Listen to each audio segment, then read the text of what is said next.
อ๋อเขาโอนให้ยูแล้วนะจัดส่งเม็ดทำน้ำสะอาดให้แก่4ครัวเรือนในแต่ละเดือนขอบคุณน้ำใจจากผู้บริจาคเช่นคุณได้ช่วยยูนิเซฟ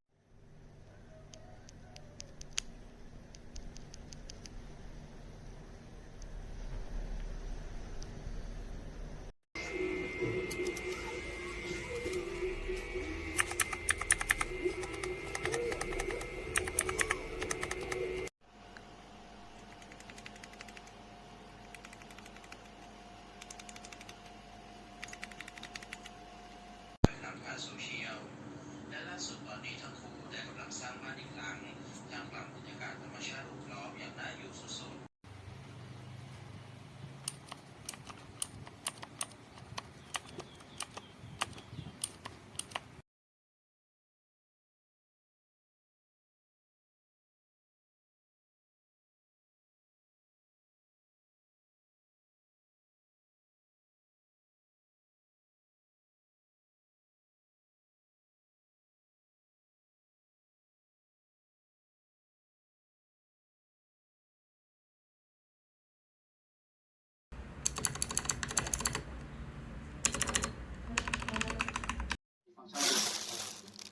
ก็จะมีแค่ฝั่งที่เดินเสีย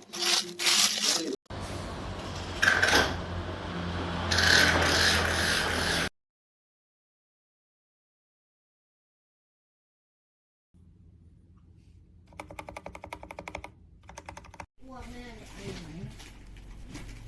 กินไปทั้งหมดก็ ไหนกินหรือเปล่า